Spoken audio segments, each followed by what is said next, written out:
हाँ तो नमस्कार प्यारे दोस्तों, आज अपन देखने वाले हैं कार्य, ऊर्जा और शक्ति चैप्टर के पिछले सालों में नीट में जो क्वेश्चंस पूछे गए थे उनका अपन यहाँ पे अच्छे से सॉल्यूशन देखने वाले हैं। अपन शुरुआत कर रहे हैं नीट 2022 के क्वेश्चन से। क्वेश्चन में कह रहा है कि एक विद्युत लिफ्ट अपने अधिकतम भार 2000 केजी और इस 2000 केजी के अंदर लिफ्ट और यात्री दोनों ही हैं के साथ 1.5 मीटर पर सेकंड की स्थिर चाल यानी नियत चाल आपको दी गई है, ऊपर की तरफ जा रही है। गति का विरोध करने वाला घर्षण बल का मान भी आपको दे रखा है 3000 न्यूटन।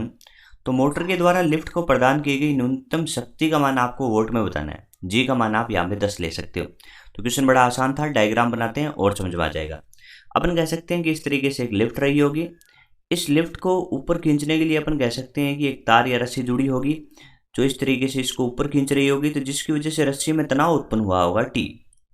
अपन कह सकते हैं कि इसकी एम की वजह से एक बल नीचे की तरफ लग रहा होगा जिसका मान होगा एम जी, और घर्षण के कारण भी एक बल लग रहा है जिसका मान आपको दे रखा है इधर की तरफ 3000 न्यूटन। तो अपन कह सकते हैं कुल मिला के ये दो बल इसका ऊपर जाने का विरोध कर रहे हैं। एम जी का मान पता करें तो एम का मान कितना होगा 2000 और जी का मान कितना होगा 10, तो ये हो गया 20000। और ऊपर ये जा रहा है तो अपन कह सकते हैं ऊपर की तरफ इसका कोई त्वरण नहीं है, यानी वेग नियत है। तो वेग नियत होता है तो अपन कह सकते हैं कि ऊपर वाला बल बराबर नीचे वाला बल। तो यहाँ पे अपन कह सकते हैं जो तनाव का मान है टी का मान जो है वो 20000 प्लस 3000, तो आप कह सकते हैं यहाँ पे जो मान आने वाला है वो 23000 न्यूटन होगा।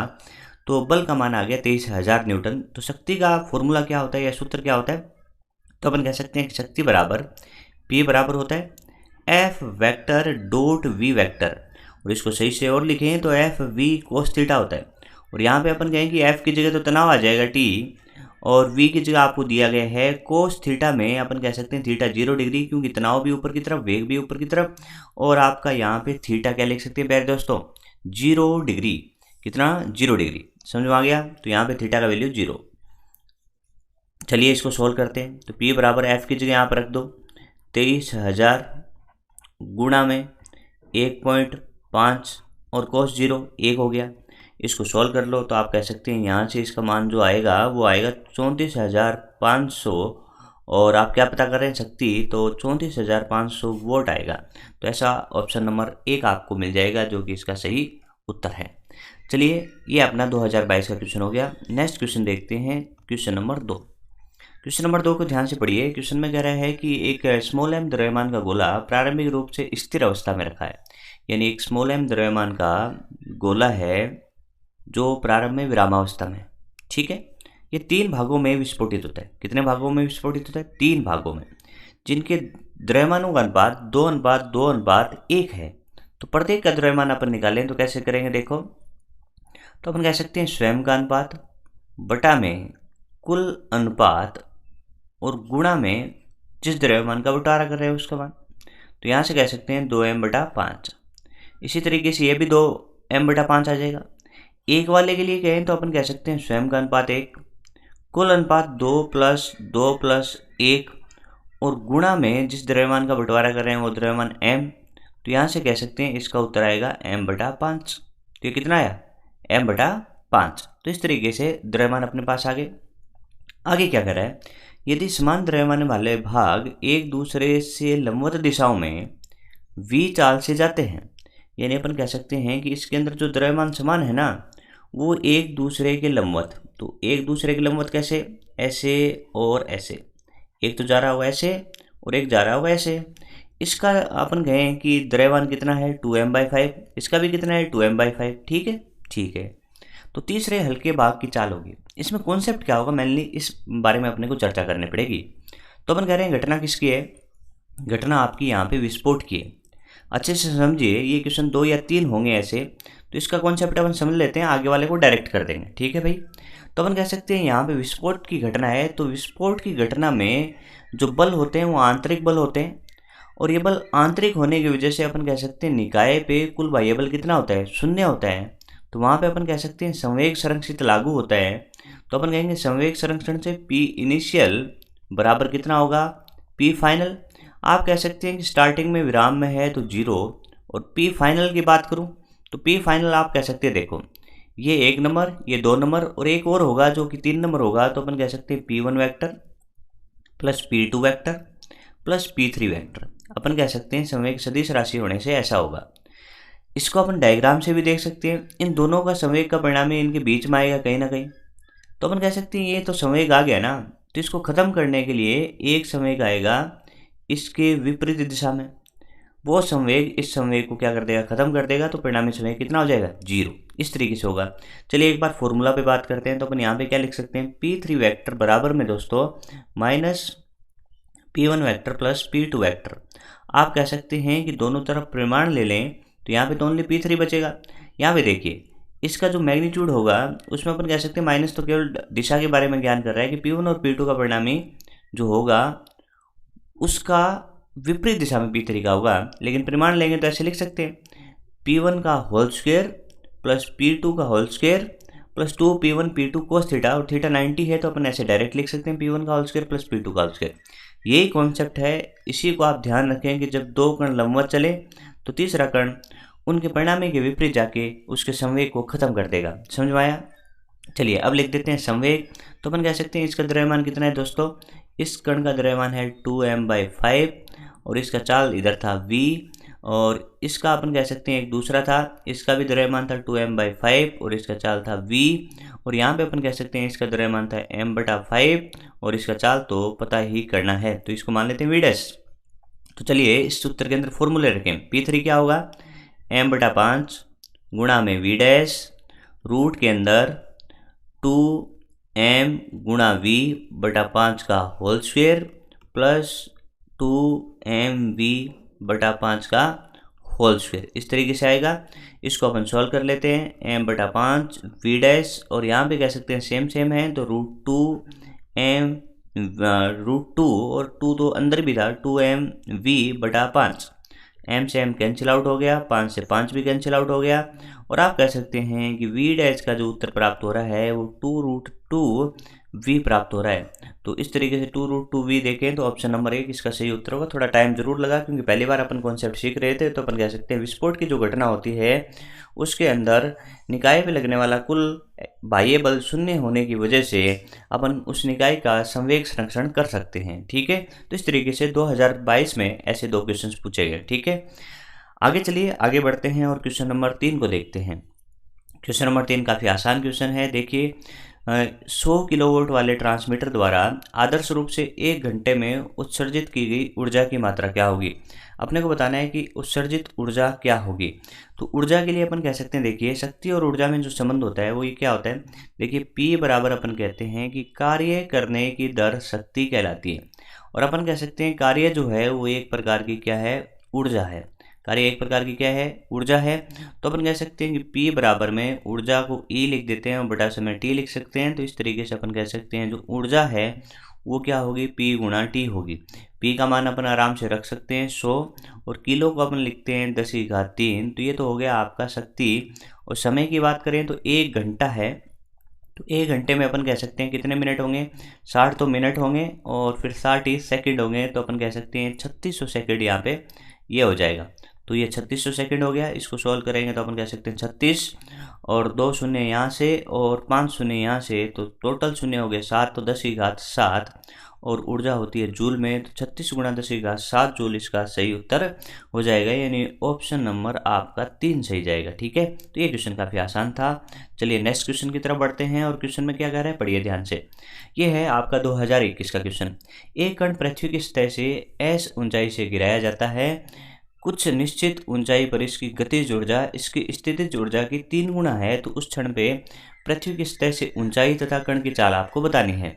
तो बड़ा सिंपल सा है। देखिए अपन कह सकते हैं कि कोई भी है वो एक बिल्डिंग दी होगी और उसकी जो ऊंचाई की बात करें तो ऊंचाई अपन कह सकते हैं इस तरीके से s रही होगी। ठीक है, तो इस तरीके से s ऊंचाई रही होगी। अब देखें कि इस s ऊंचाई से यहाँ से क्या करा गया है, एक वस्तु को गिराया जाता है, यानी प्रारंभिक वेग कितना है, 0 है। ठीक है, अब अपन कह सकते हैं कि अपने को गतिज और स्थितिज ऊर्जा की किसी ऊंचाई पे बात करनी है, तो गिरते गिरते यहाँ तक आ गई ये बॉल, और अपन कह सकते हैं इस क्षण पे इसकी जो यहाँ से लेके यहाँ तक ऊंचाई थी उसको अपन कह सकते हैं h है, जिसका मान भी आपको बताना है। ठीक है, इस वाली स्थिति को 1 नंबर बोल देते हैं, इसको 2 बोल देते हैं। ठीक है, तो सबसे पहले आपको क्या बताना है, ऊंचाई बतानी है और फिर चाल बतानी है। तो अपन सबसे पहले ये पढ़ते हैं कि अपने को दिया क्या है। तो कह रहे हैं इस स्थिति पे गतिज ऊर्जा जो है वो 3 गुना है किसकी, स्थितिज ऊर्जा की। अपन कह सकते हैं किसी भी ऊंचाई पे स्थितिज ऊर्जा लिखना काफ़ी आसान होता है, 3 गुना में mgh। समझ में तो आ रही है ना चीज़ें, mgh। बट काइनेटिक एनर्जी यहाँ पे थोड़ा सा हाफ mv² से लिखें तो अपने पास वेग नहीं है। तो वेग नहीं है तो वेग को कैसे फाइंड करें। तो अपन कह सकते हैं कि इसको अपन काइनेटिक एनर्जी को चलिए एक बार ऐसे लिख सकते हैं 1/2 mv², ऐसे लिख सकते हैं 1/2 mv²। तो 1/2 रह गया, m की जगह m रह गया, v पता कर लेते हैं। v पता करने का सिंपल सा तरीका है दोस्तों कि कोई भी वस्तु h ऊंचाई से नीचे गिरती है। आपको याद होगा कि जैसे ये कोई बिल्डिंग है, इस बिल्डिंग का ऊंचाई h है और यहाँ से किसी वस्तु को मैं गिराऊं तो धरातल पे टकराने वाला वेग सभी को पता है कि v बराबर √2gh होता है। यानी h ऊंचाई से गिरने के बाद वस्तु कितना वेग ग्रहण करती है, √2gh। तो ये तो हो गया बेसिक सा कॉन्सेप्ट, आपको समझ में आ गया होगा। लेकिन अपने को जो सीखना है ना दोस्तों, वो क्या सीखना है, देखें अपने को ये सीखना है कि इस पे वेग कितना होगा। तो अपन कह सकते हैं ये ऊंचाई कितनी है, यहाँ से ये ऊंचाई अपन कह सकते हैं यहाँ से अलग पेन से बनाएं तो s में से h चला गया तो s माइनस h है। तो अपन कह सकते हैं यहाँ पे जो वेग होगा वो कितना होगा, √2gh। और h की जगह अपना है कितनी ऊंचाई से गिरा, s माइनस h का होल स्क्वायर, और बराबर कह सकते हैं 3mgh। m से m कैंसिल आउट हो गया, g से g भी कैंसिल आउट हो जाएगा। तो यहाँ पे अपन कह सकते हैं देखो इसका होल करेंगे 2 से 2 चला जाएगा, g से g चला ही जाएगा। तो अपन कह सकते हैं इसके अंदर बचेगा s माइनस h बराबर में 3h, और यहाँ से h बराबर में 4h, और h का मान अपने को पता करना था जिसका मान अपने पास प्राप्त हुआ s/4। कैसे उत्तर सही हो रहा था, इससे तो 3 ऑप्शन सही हो गए दोस्तों। तो अपन कह सकते हैं कि इससे कुछ डिसाइड नहीं कर सकते, एक ऑप्शन कटेगा, अभी भी 3 ऑप्शन सही है। चलिए दूसरा भाग करते हैं, उससे समझ में आ जाएगा। तो उसका अपना था वैल्यू √2g और s माइनस h, और h की जगह अब क्या रख सकते हैं s/4। तो यहाँ से अपन कह सकते हैं बड़ी आसानी से आ जाएगा 2g, s का s और माइनस s/4। तो यहाँ से सॉल्व करो भाई इसको जल्दी से। तो 2g गुणा में 3s/4, यहाँ से अपन कह सकते हैं इससे कैंसिल आउट अगेन 2 बच जाएगा, और इसमें आया √3gs/2, √3gs/2। तो अपन कह सकते हैं कि इस तरीके से ऑप्शन नंबर ए ही इसका सही उत्तर हो जाएगा। चलिए इस तरीके से अपन ने ये क्वेश्चन भी देखा, इसकी प्रैक्टिस करिए, क्योंकि अपन कह सकते हैं 2022 में भी 2 क्वेश्चन, 2021 में भी 2 क्वेश्चन। तो अपन कह सकते हैं आने वाले टाइम में यानी 2023 के नीट के पेपर में भी इससे क्वेश्चन देखने को मिलेंगे। तो इसके लिए आप अच्छे से प्रैक्टिस करिए, एक बार वीडियो के साथ करिए, फिर पीडीएफ को डाउनलोड करिए, फिर बिना देखे इसको अटैम्प्ट करिए, और इतना काम आप कर लेते हैं तो गारंटी के साथ आप क्वेश्चन को सही कर देंगे। चलिए इसी उम्मीद के साथ नेक्स्ट क्वेश्चन देखते हैं। क्वेश्चन क्या कह रहा है, देखिए क्वेश्चन कह रहा है कि एक टरबाइन को चलाने के लिए 15 kg पर सेकंड की दर से 60 मीटर की ऊंचाई से पानी गिरता है। दोस्तों आपको भी पता है टरबाइन में एक पंखा होता है, उस पंखे पे अपन पानी गिराएंगे जिसकी वजह से वो घूमेगा, जिससे विद्युत ऊर्जा उत्पन्न होगी। घर्षण के कारण प्रारंभिक निवेशी ऊर्जा के 10% हानि होती है, तो 90% अपन कह सकते हैं उसका काम की चीज़ें उत्पन्न होती हैं। तो टरबाइन के द्वारा कितनी शक्ति उत्पन्न होगी, तो अपन दक्षता से कर सकते हैं कि दक्षता जानते हैं, दक्षता का सिंबल होता है ईटा, P आउट अपॉन P इन कह सकते हैं। और अपन कह सकते हैं दक्षता देखिए 10% खत्म हो गया तो 90% बच गया, परसेंट हटाने के लिए 100 का भाग लगा देंगे। P आउट आपको बताना है, P इनपुट आप कह सकते हैं यहाँ पे mgh/t होगा, और यहाँ पे भी अपन कह सकते हैं कि mgh/t होगा, और यहाँ पे कह सकते हैं 9/10 होगा। P आउट तो पता ही करना है, m/t दिया है दोस्तों यहाँ पे 15 kg पर सेकेंड, तो ये मान जो है वो m/t का है। m/t डायरेक्ट ही रख दो 15, g का मान 10, h का मान आप कह सकते हैं कितना होगा 60 होगा। आप कह सकते हैं 10 से 10 कैंसिल आउट हो गया, और यहाँ पे 15 × 6 कितने होते हैं 90, और एक जीरो और है, तो P आउट का जो मान आपको प्राप्त हो रहा है वो 90 गुणा में 9, तो आप कह सकते हैं ये आपका आ गया 9 × 9 81, ठीक है, और ये एक जीरो, और इसको लिख सकते हैं अपन वोट। कि अपन ने कहीं गलत किया, 15 × 6 90, और एक जीरो और आएगा 900 इंटू 9, तो आप कह सकते हैं 8100 वोट आया। बट इसमें 8100 नहीं दिया, किलो वोट में चेंज किया है, तो अपन कह सकते हैं 3 के बाद एक पॉइंट लगा दो, तो इसको 8.1 किलो वोट लिखने में भी कोई परेशानी नहीं होगी और ऑप्शन नंबर 3 इसका अपना सही हो जाएगा। समझ में आ रहा है दोस्तों? चलिए ये क्वेश्चन आसान बोल सकते हैं। चलिए आगे बढ़ते हैं। आगे वाले क्वेश्चन में क्या दिया है कि चाल u से गतिमान 4m द्रव्यमान का कोई पिंड A विराम में स्थित 2m द्रव्यमान के किसी पिंड B से आमने सामने सीधे प्रत्यास्थ प्रकृति की टक्कर करता है। देखिए, एक तो है आपका कोई पिंड A जो विराम में 2m से, तो विराम में कितना है भाई? विराम में है आपका 2m, गतिशील कितना है? 4m। 4m किस चाल से चल रहा है? बोला u से, और ये किस में है? विराम में। ठीक है, टक्कर कौन सी है? प्रत्यास्थ। तो टक्कर के बाद बताना है कि ए जो है, ए ये वाला है और बी ये वाला है, तो ए की जो ऊर्जा है उस ऊर्जा में कितनी हानि हुई है।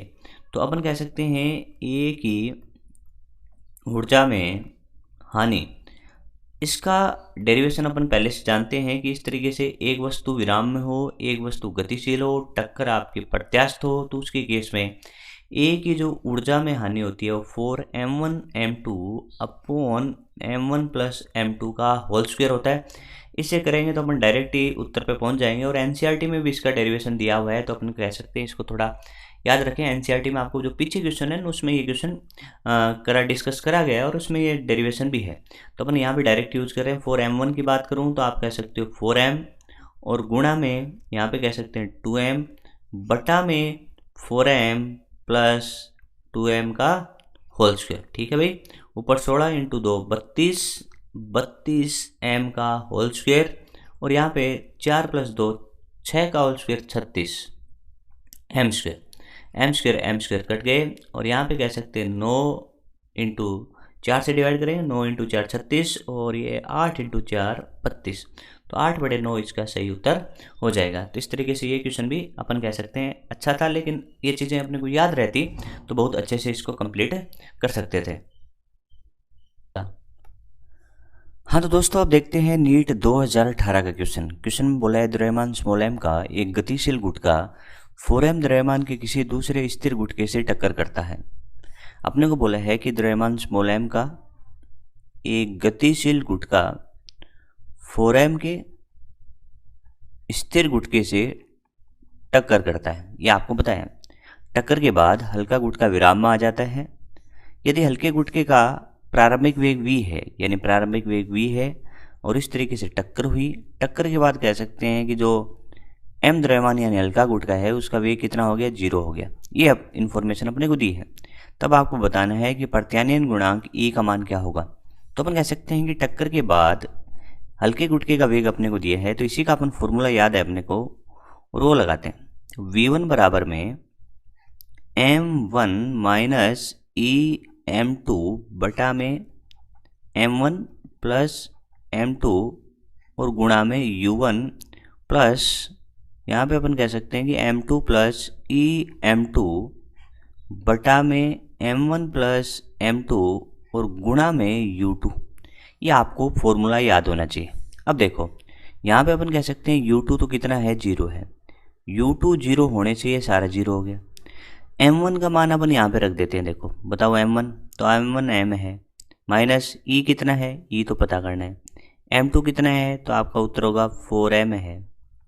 ठीक है, बटा में m1 m है और वो कितना है? 4m है, और गुणा में प्रारंभिक चाल पहले गुटके की v है, और ये वाली टक्कर के बाद 0 है। जब इसको सॉल्व करेंगे तो ये किस में चला जाएगा? 0 में चला जाएगा दोस्तों। और यहाँ पे अपन कह सकते हैं कि इसको ये v भी 0 में चला जाएगा, और यहाँ पे आएगा m माइनस 4e गुणा m बराबर 0। m से m अपन कह सकते हैं यहाँ पे कॉमन आगे कैंसिल आउट, या 0 में चला जाएगा। और यहाँ से अपन इसको सॉल्व करें तो देखो 1 माइनस 4e बराबर 0, तो आप लिख सकते हैं कि e बराबर में 1/4 यानी 0.25 इसका सही उत्तर होगा, और ऐसा ऑप्शन अपने को दिए है ऑप्शन नंबर 2। तो अपन कह सकते हैं नॉर्मल क्वेश्चन था जिसको अपन ने कंप्लीट किया। चलिए नेक्स्ट क्वेश्चन देखते हैं, और ये क्वेश्चन आपका है नीट 2017 का। क्या बोला है क्वेश्चन में, ध्यान से पढ़िए। 1 ग्राम द्रव्यमान की वर्षा की पानी की बूंद 1 किलोमीटर ऊंचाई से गिरती है, भूतल से 50 मीटर पर सेकंड की चाल से टकराती है। जी का मान आप 10 लें जो कि नियत है। तो आपको बताना है कि गुरुत्वीय बल और वायु के प्रतिरोधक बल द्वारा किया गया कार्य क्या होगा। अपन कह सकते हैं कि सबसे पहले अपन कैलकुलेट करें कि गुरुत्वाकर्षण बल के द्वारा किया गया कार्य कितना होगा। तो वो कह सकते हैं बल गुणा में विस्थापन। तो mg भी नीचे लग रहा है, विस्थापन भी नीचे है, तो कह सकते हैं बल गुणा विस्थापन यानी कार्य हो गया mgh। m का मान रखने जाएं तो 1 ग्राम की जगह अपन कह सकते हैं कि 1 ग्राम को किलोग्राम में चेंज करेंगे तो 10⁻³ तो ये हो गया m, गुणा में g का मान 10 और गुणा में h अपने को यहाँ पे दे रखा है प्यारे दोस्तों 1 किलोमीटर। तो 1 किलोमीटर की जगह आप 1000 मीटर बड़े आराम से रख सकते हो। और जब इसको सॉल्व करोगे तो वर्क डन बाई ग्रेविटी आप कह सकते हो उत्तर कितना आएगा। यहाँ पे अपन कह सकते हैं कैंसिल आउट हो जाएगा और उत्तर आएगा 10। तो आप कह सकते हैं गुरुत्वाकर्षण बल के द्वारा किया गया कार्य 10 जूल होगा। और इसमें अपन देखें तो ऑप्शन यही एक ऐसा है कि जिसमें प्लस का 10 जूल है, तो ऑप्शन ये सही हो जाएगा। फिर भी अपने को ये चेक करना चाहिए कि सेकेंड वाला ऑप्शन भी क्या इसका सही है। तो चलिए चेक करते हैं। आपको पूछा क्या, देखो वायु के प्रतिरोधक बल द्वारा किया गया कार्य। तो अपन तो जानते हैं कि प्रतिरोधक बल भी यहाँ पे अपने को नहीं दे रखा है, तो इस वजह से बल गुणा विस्थापन तो होगा नहीं। तो फिर क्या होगा, तो अपन कह सकते हैं कि सभी बलों के द्वारा किया गया कार्य गतिज ऊर्जा में परिवर्तन के बराबर होता है।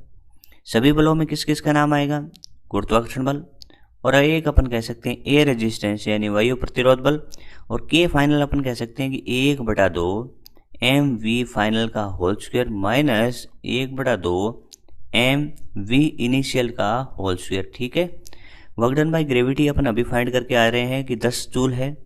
ये आपको बताना है कितना होगा। 1/2 m की जगह कितना रखोगे, आप कहोगे 1 ग्राम, 1 ग्राम को किलोग्राम में चेंज करोगे तो 10⁻³ v फाइनल बताओ, तो ये रहा 50 का होल स्क्वायर, तो ये 50 का होल स्क्वायर माइनस में ये वाला कितना हो जाएगा। इसको अपन कह सकते हैं बूंद गिरती है तो प्रारंभिक वेग 0 होने से ये 0 हो गया।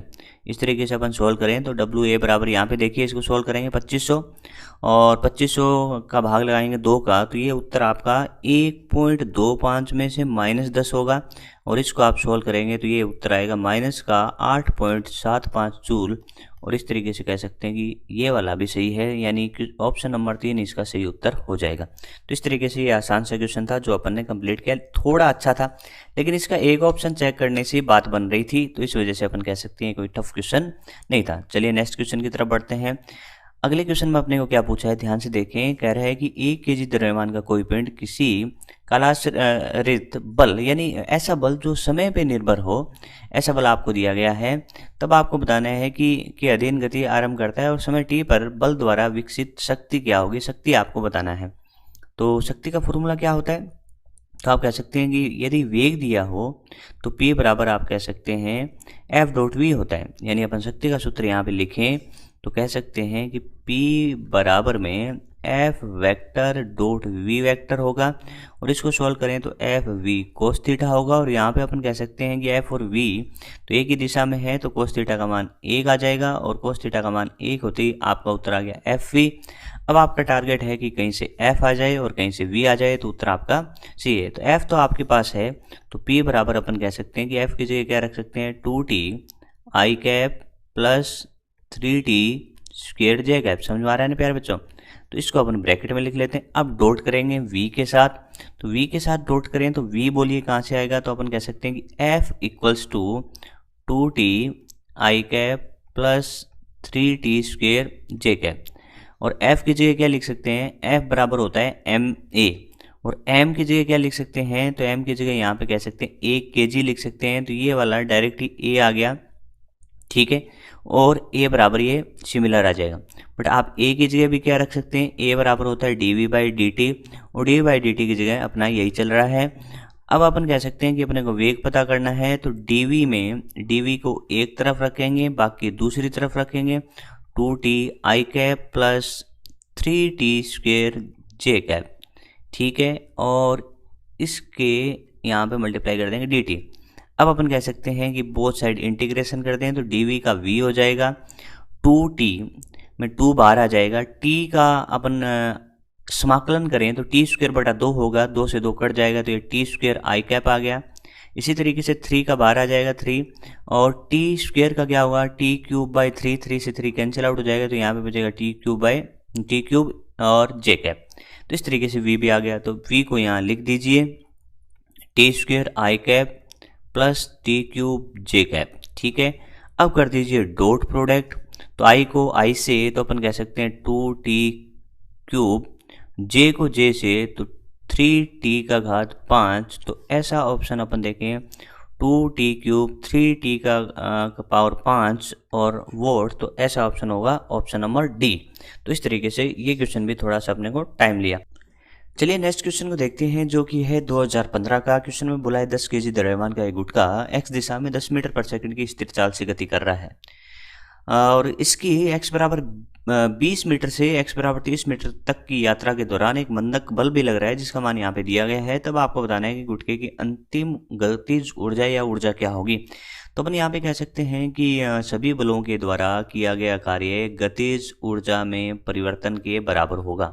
ठीक है, यहाँ पे कौन से बल लग रहे हैं, तो अपन कह सकते हैं कि अपने को एक मंदक बल की जानकारी दी गई है, तो अपन कह सकते हैं बल आपको वेरिएबल यानी परिवर्ती दिखाई दे रहा है, तो आपको बेस्ट मेथड कौन सा होगा, इंटीग्रेशन वाला, तो एफ डी एक्स सही बात है, एफ डी एक्स।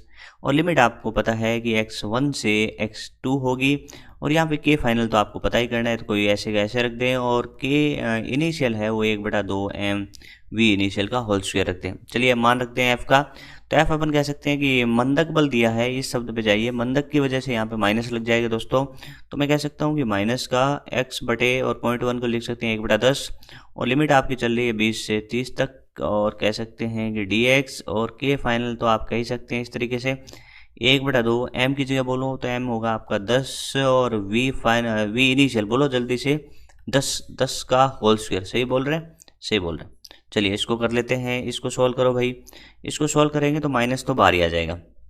ठीक है, ये माइनस ऐसे रख लो माइनस, और यहाँ पे कह सकते हैं कि एक्स स्क्वायर बटा में कितना आएगा 2, और 10 पहले से 20, लिमिट रखनी है कहाँ से कहाँ 20 से 30। ठीक है, यहाँ पे बोलिए कि फाइनल माइनस ये कितना हो जाएगा भाई, तो ये 100 और ये 10,000/2 यानी 500 हो जाएगा। ठीक है, अब इसको सोल्व और कर लो। सबसे पहले क्या रखेंगे, देखो इसमें अपन कह सकते हैं माइनस बाहर ले आओ, माइनस बाहर ले आए। ठीक है, 300 का होल स्क्वायर बोलो तो आप कहोगे 900, 200 का होल स्क्वायर बोलो 400, बटा में 20, बराबर में एज इट इज के फाइनल माइनस 500। अब कर दो इसको सॉल्व, तो आप कह सकते हो देखो ये क्या होगा, 900 में गए 400 तो आया 500, और 500 में 20 का भाग दे दो, 500 में 20 का भाग देंगे 25 आ जाएगा, और ये माइनस का 25, तो ये -25 बराबर में के फाइनल -500। तो आप कह सकते हैं यहाँ पे जो के फाइनल होगा, देखो ये 500 माइनस में 25, और आपका जो सही उत्तर है वो 475 जूल आ जाएगा, और ऐसा ऑप्शन होगा ऑप्शन नंबर 3। यहाँ पे जो गलतियाँ करते हैं बच्चे वो ये गलती करते हैं कि यहाँ पे माइनस साइन नहीं लेते, और यहाँ पे जब माइनस नहीं लेंगे ना तो यहाँ पे अपन कह सकते हैं कि जुड़ के 525 आ जाएगा, और बाई चांस 525 इस ऑप्शन में नहीं है तो अपने को गलती पता लग जाएगी, फिर अपन दोबारा देखेंगे और फिर इसको सही कर देंगे। ठीक है, चलिए आगे बढ़ते हैं। आगे वाला क्वेश्चन देखते हैं। कह रहा है कि दो एक समान कमानी का मीनिंग होता है स्प्रिंग, पी तथा क्यू के स्थिरांक के पी तथा के क्यू है। ठीक है भाई, जहाँ पे अपने को दिया है कि के पी ग्रेटर देन है के क्यू, यानी कह रहा है कि जो स्प्रिंग के पी है उसका जो के है वो ज़्यादा है और क्यू का कम है। ठीक है, इसके बाद कह रहा है कि प्रथम बार दोनों को समान लंबाई से और दूसरी बार समान बल से खींचा जाता है, तो यदि इन दोनों कमानियों द्वारा किए गए कार्य जो हैं वो डब्ल्यू पी और डब्ल्यू क्यू हो, तो आपको बताना है इनमें संबंध क्या होगा। सबसे पहले अपन कहते हैं कि पहला लेते हैं ए स्थिति वाला, समान लंबाई का मतलब अपन कह सकते हैं एक्स क्या है, सेम है, एक्स सेम है, तो अपन कह सकते हैं कि इस बार अपन फॉर्मूला यूज करेंगे कि डब्ल्यू पी बराबर में हाफ के एक्स स्क्वायर। ये फॉर्मूले 3 होते हैं भाई, यू के फॉर्मूले अपन जानते हैं 3 फॉर्मूले होते हैं, हाफ के एक्स स्क्वायर बटा हो गया ये तो, और एक होता है एफ स्क्वायर बटा 2 के, और एक फॉर्मूला होता है एफ एक्स बटा 2। 3 फॉर्मूले, हाफ के एक्स स्क्वायर, एफ स्क्वायर बटा 2 के, एफ एक्स बटा 2। ये अपनी आवश्यकता के अनुसार अलग अलग फॉर्मूले यूज करते हैं। यहाँ पे एक्स सेम दिए है और के की तुलना करनी है तो ये बढ़िया रहेगा, तो यहाँ पे एक्स कह सकते हैं कि सबके लिए क्या है, सेम है, तो यहाँ पे कह सकते हैं कि डब्ल्यू जो है पी नहीं लिखना चाहिए था मेरे को, यहाँ पे ओनली डब्ल्यू लिखना चाहिए था। ठीक है, चलिए इसको यहाँ से हटा देते हैं। चलो हट गया। चलो अब देखो, तो ये ऐसे आ गया, तो डब्ल्यू समानुपाती यहाँ से क्या है दोस्तों, के आया। तो आप कह सकते हैं के किसका ज़्यादा है, पी का। तो आप कह सकते हैं कि पहले केस में तो W P greater than W Q उत्तर आएगा। ठीक है भाई, ऐसा देखें तो ये ऑप्शन सही जा रहा है और यही जा रहा है, बस हो गया। ठीक है, चलो एक बार आगे वाला भी देख लेते हैं क्या वो सही है। अब देखो दूसरे केस में कह रहा है समान बल से, तो ऐसा हो कि जिसमें बल आए और के आए, तो ये दूसरा फॉर्मूला यूज कर लेंगे। तो डब्ल्यू बराबर में कौन सा लगाओगे, एफ स्क्वेयर बटा 2k। आप कहोगे एफ क्या है, समान है, सेम है भाई। तो आप कह सकते हैं कि जो डब्ल्यू है वो व्युत्क्रमानुपाती के है, यानी जिसका के ज़्यादा होगा उसका वर्क डन यानी कार्य कम होगा। तो आप कह सकते हैं इस बार पी से ज़्यादा कौन होगा, क्यू होगा, और यही आपको दिया गया है। तो इस तरीके से आपका ऑप्शन नंबर 1 सही हो जाएगा। तो मैं कह सकता हूँ ये तो क्वेश्चन आसान था। इसमें फॉर्मूले याद रखने हैं, 3 फॉर्मूले आपको याद होने चाहिए कि डब्ल्यू या ऊर्जा हाफ के एक्स स्क्वेयर या फिर एफ स्क्वेयर बटा 2k या एफ एक्स बटा 2 लगा देंगे, बड़ा सिंपल सा उत्तर आ जाएगा। चलिए आगे बढ़ते हैं नेक्स्ट क्वेश्चन की तरफ। क्या है क्वेश्चन को ध्यान से पढ़ें। कह रहा है एक स्मॉल एम द्रव्यमान के कण को एक मशीन द्वारा गतिमान या चलाया जा रहा है। इस मशीन की स्थिर शक्ति, यहाँ पे ध्यान देने वाली बात है कि जो शक्ति है ना वो स्थिर यानी नियत है, और उसका मान भी दिया है k वाट। ठीक है, यह कण विराम से चलना प्रारंभ करता है। यहाँ पे भी आपको जानकारी दी है कि प्रारंभ में विरामावस्था से चलना प्रारंभ करता है। तो t समय पर कण पर बल होगा, t समय पर कण पर बल आपको बताना है। कैसे करेंगे, चलिए स्टार्ट करते हैं। अपन कह सकते हैं कि जो बात करें शक्ति की और बल की, तो अपन कह सकते हैं कि एक फॉर्मूला होता है। कौन सा फॉर्मूला होता है, P बराबर में एफ वी होता है। अब अपन कह सकते हैं कि जो शक्ति आपको दे रखी है उसका मान नियत है और के दे रखा है। एफ की जगह क्या लिखोगे, एम ए, और यहाँ पे वी का वी। आप कह सकते हो देखो इसको अपन इधर लाते हैं, जैसे के को के रहने दो, चलो यहीं कर देते हैं, एम को एम रहने दो, ए की जगह बोलो तो आप कहोगे D V by D T, D V by D T, और गुणा में क्या हो जाएगा, वी। इसको थोड़ा ठीक लिख लो, तो आप कह सकते हो इसको वी डी वी बराबर में के बटा एम और गुणा डी टी। अब आपको ये दिक्कत आएगी, बोला ऐसे कैसे पता लगता है कि ऐसे ही करना है। तो अपन कहेंगे देखो अपन जानते हैं P बराबर एफ वी है, लेकिन अपन कह सकते हैं एफ डायरेक्ट थोड़ी निकाल सकते हैं भाई, वी तो नहीं है ना। तो सबसे पहले वी निकालेंगे, उसके बाद अपन वी को यहाँ पे रखेंगे और फिर अपना मान बड़े आराम से आ जाएगा। तो चलिए देखते हैं। अब अपन क्या कर देते हैं, बोथ साइड समाकलन, यहाँ पे भी समाकलन। तो वी का समाकलन अपन कह सकते हैं, देखो लिमिट रखें 0 से वी, बोला है विरामावस्था से समय 0 से t हो गया। तो यहाँ पे कह सकते हैं कि वी स्क्वेयर बटा 2, वी स्क्वेयर बटा 2, ये वी स्क्वेयर बटा 2 ही आएगा लिमिट रखने के बाद, और यहाँ पे k बटा एम गुणा टी, और टी रखेंगे तो ये आएगा। ठीक है, बोला अब इसको और सॉल्व करो, तो यहाँ पे कह सकते हो जो v का मान आपको प्राप्त होगा वो रूट के अंदर प्राप्त होगा, और ये मान होगा 2km, और टी पे भी रूट होगा तो उसको अपन 1/2 की तरह लिख देते हैं। यह आपको v मिल गया। ठीक है, v से क्या निकालेंगे, अब कह सकते हैं कि v से अपन a निकालेंगे। a क्या होता है, त्वरण। तो a बराबर दोस्तों dv बटा dt, यानी जो भी v आया है उसका क्या करो, एक बार अवकलन करो। तो रूट 2k बटा m तो बाहर रह गया, t की घात 1/2 है तो घातें आगे आएंगी, एक घात कम हो जाएगी। क्या सही बोल रहा हूँ, चलिए a बराबर आप कह सकते हैं यहाँ पे आएगा रूट 2k बटा m, और यहाँ पे कह सकते हैं देखो ये 1/2 और t की घातें कितनी, माइनस की 1/2। तो अपन कह सकते हैं कि इस तरीके से यहाँ पे बचा 1/2 और t की घात माइनस 1/2। ठीक है, अब अपने को क्या करना था कि इस पे बल फाइंड करना था। बल क्या होता है, F बराबर एम ए, तो m की जगह तो m, a की जगह ये मान रख दो। तो रूट में क्या है भाई 2k बटा m 1/2 और t का घात माइनस 1/2। अब देखो सॉल्व करते हैं, ये m है और ये रूट m है, तो रूट m ऊपर बचेगा, ये 2 है और रूट 2 ऊपर है, तो रूट 2 नीचे बचेगा। तो चलिए इसको मैं इस तरीके से लिखता हूँ, ध्यान देना थोड़ा। आप कह सकते हैं भाई रूट m तो ऊपर आएगा तो रूट m के, लेकिन वो 2 नीचे, और यहाँ पे कह सकते हैं कि t का घात माइनस 1/2। क्या सही लिखा मैंने, m के बटा 2 t का घात माइनस 1/2, ऐसा मिला लें क्या ऑप्शन में मिल रहा है, तो देखो भाई टी का घात -1/2 सब में है, लेकिन m के बटा 2 होना चाहिए। ये नहीं होगा, ये नहीं होगा, ये नहीं होगा, और ये ऑप्शन आपका सही हो जाएगा। तो ये थोड़ा सा टाइम कंज्यूमिंग क्वेश्चन था, तो कोई नहीं, कई क्वेश्चन ऐसे होते हैं जो अच्छे भी होते हैं, जो आपको करने रहते हैं। प्रैक्टिस जितनी ज़्यादा करेंगे उतना ही आपको फ़ायदा मिलेगा। चलिए आगे बढ़ते हैं। तो देखिए आगे वाला क्वेश्चन दोबारा से वैसा ही क्वेश्चन था जैसे अपन 2022 में करके आए। तो अपन कह सकते हैं कि ये वाला किया होता तो 2022 वाला बड़े आराम से हो जाता। चलिए क्वेश्चन में क्या कह रहे हैं कि ध्यान से पढ़ो। 4m द्रव्यमान की एक वस्तु XY तल में स्थिर अवस्था में विस्फोटित होकर 3 टुकड़ों में बंट जाती है। यानी एक 4m द्रव्यमान की कोई वस्तु थी जो कि विराम अवस्था में थी। क्या था, यहाँ पे कोई वस्तु थी जो कि थी विराम में, फिर विस्फोटित हुई, और विस्फोटित होने के बाद कितने टुकड़े हो गए, तो आप कहोगे 3 टुकड़े हुए। इसमें देखो स्मॉल m द्रव्यमान के 2 भाग समान चाल v से एक दूसरे के लंबवत गति करते हैं। तो इस विस्फोट में उत्पन्न कुल ऊर्जा आपको बतानी है। तो डायग्राम बनाते हैं। अपन कह सकते हैं कि समान द्रव्यमान वाले दोनों, जैसे एक इधर की तरफ जाएगा तो फिर दूसरा इधर की तरफ जाएगा, यही तो हुआ लंबवत। इनके वेग क्या हैं, v और v हैं, द्रव्यमान m और m है। तो तीसरे गुटके का प्रेडिक्शन कीजिए। तो यहाँ पे अपन कह सकते हैं विस्फोट हुआ है आंतरिक बलों के कारण। तो संवेग संरक्षण से अपन कहेंगे पहले संवेग 0 है तो बाद में भी संवेग 0 है, तो इनका संवेग मिलके ऐसे आ जाएगा, जिसको खत्म करने के लिए तीसरे का संवेग आएगा इसके विपरीत, और उसका द्रव्यमान होगा 2m, और उसका वेग पहले अपने को पता करना पड़ेगा। तो इसको मान लेते हैं v'।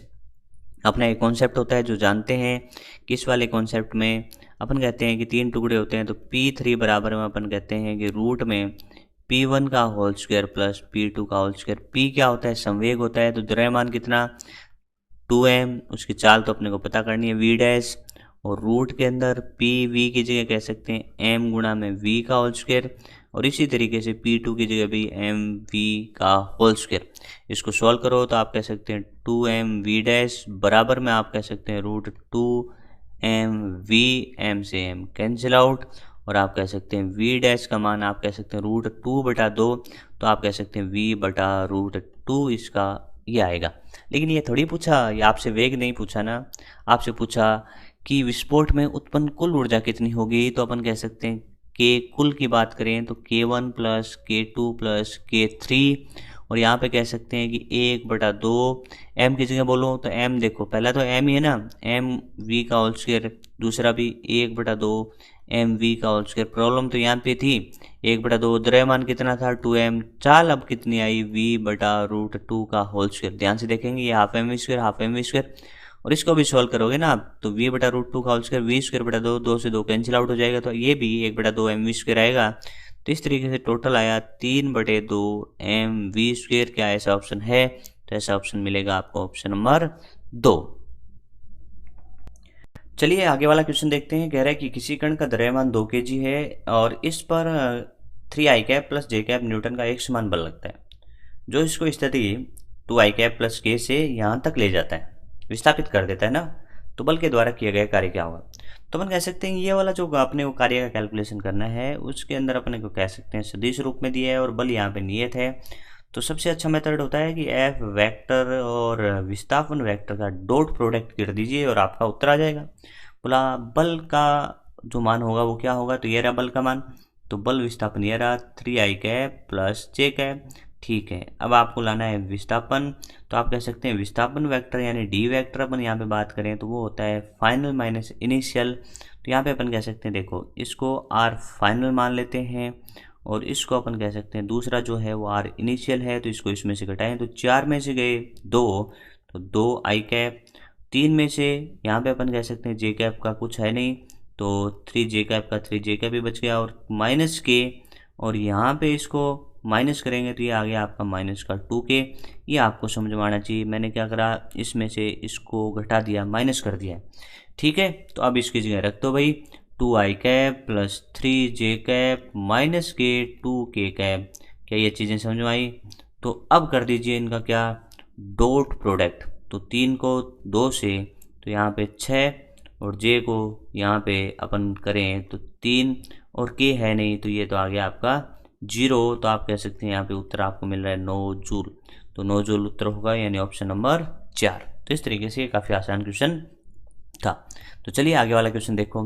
आगे वाला क्वेश्चन कह रहा है कि स्मॉल एम द्रव्यमान की एक कार विरामावस्था से प्रारंभ होकर इस प्रकार त्वरित होती है कि कार को प्राप्त ताक्षणिक शक्ति का स्थिर मान पी नॉट है, तो इस कार का ताक्षणिक वेग इनमें से किसके समानुपाती होगा। अभी अपन ने एक क्वेश्चन अटेम्प्ट किया था, आपको याद होगा ये वाला क्वेश्चन एग्जैक्ट, यानी मैं कह सकता हूँ कि ये उससे भी छोटा क्वेश्चन है।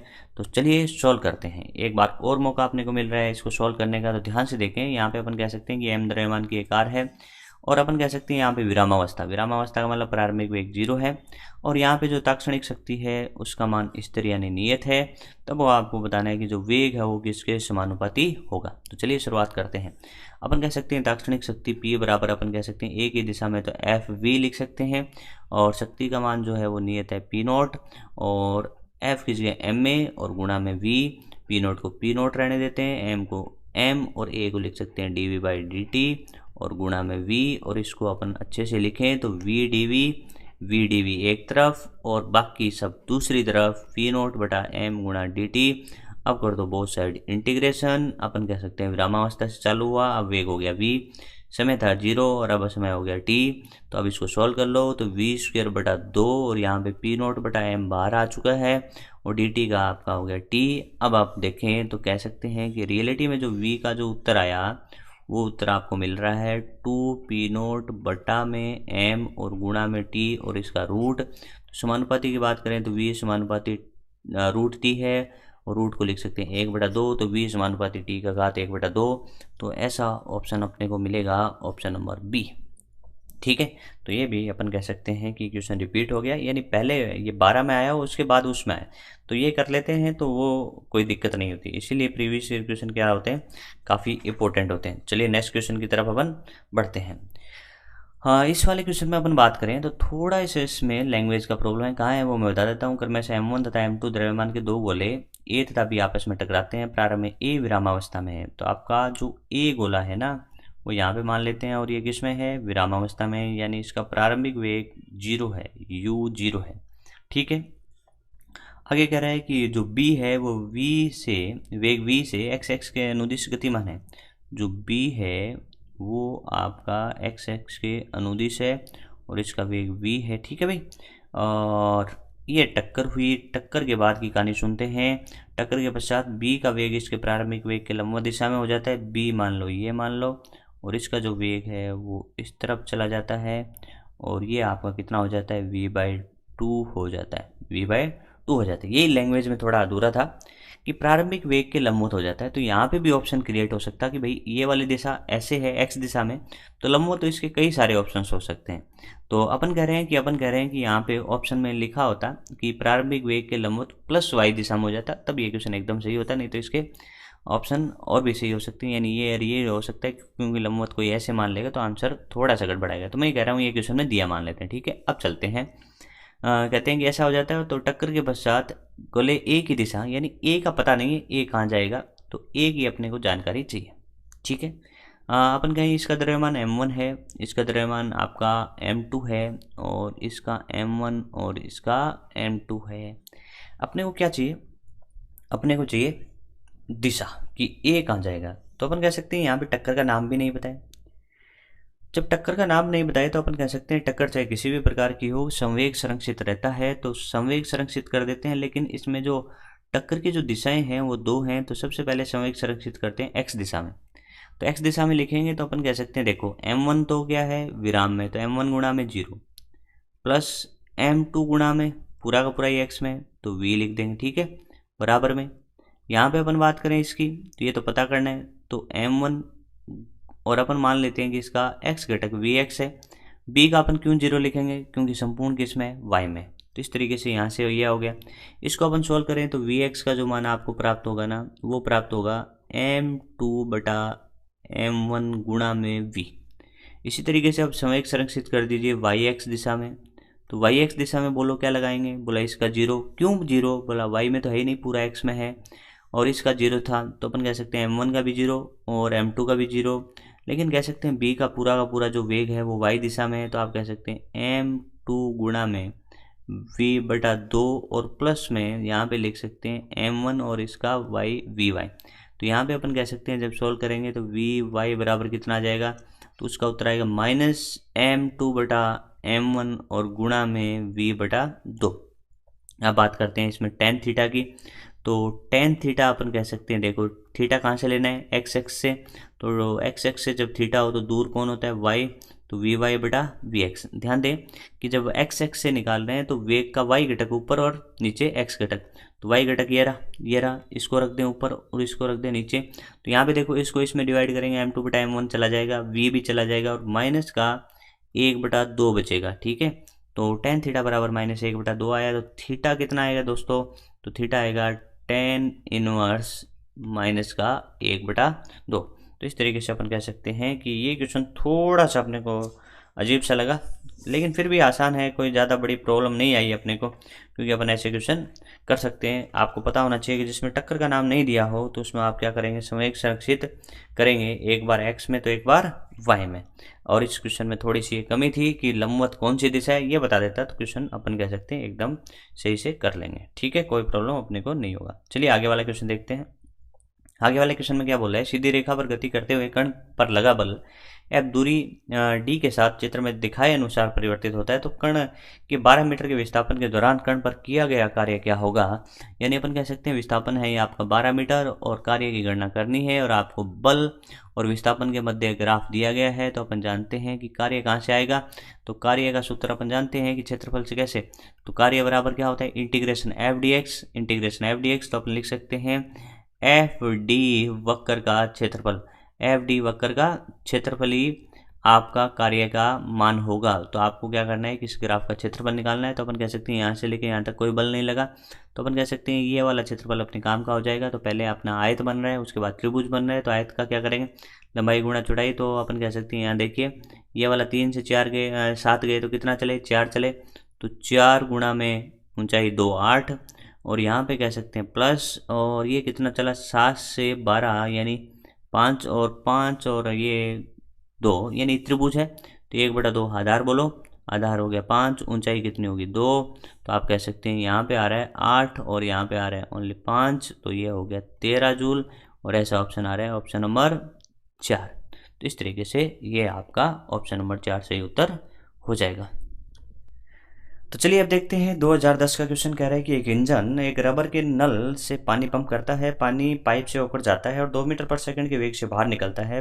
पाइप में प्रति इकाई लंबाई पानी का द्रव्यमान 100 किग्रा पर मीटर है, तो इंजन की शक्ति क्या होगी।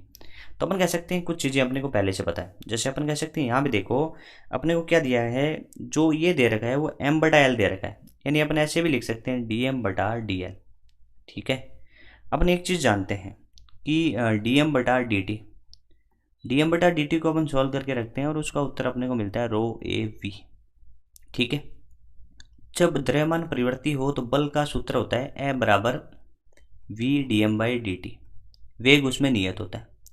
तो आपको होगा v की जगह v, dm/dt आप कह सकते हो ρAv, तो F की जगह आ गया ρAv², ये सूत्र भी आप जानते हैं। अब अपने को चाहिए शक्ति, तो P बराबर होता है FV, तो F की जगह रखो ρAv² इंटू v, तो ρAv² गुणा में v, तो P बराबर क्या आ गया ρAv³। बट अपने पास रो तो होगा लेकिन एरिया तो नहीं है, तो अपने पास है क्या, तो अपने पास है m/l। अब क्या कह सकते हैं, इस रो इंटू ए को देखें, रो इंटू ए को देखो ध्यान से, रो क्या होता है m/v यानी द्रव्यमान बटा आयतन।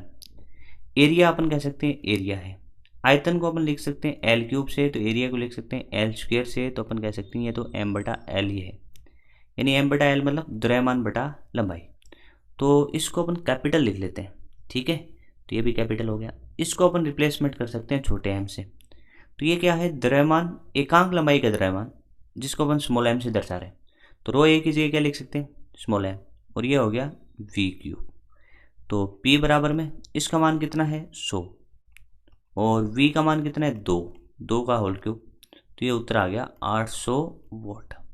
तो ऐसा ऑप्शन अपने को ये मिलेगा। थोड़ा कम समझ में आया, मैं इसको एक बार और एक्सप्लेन करता हूँ कि क्या क्या चीज़ें आपको ध्यान रखनी चाहिए।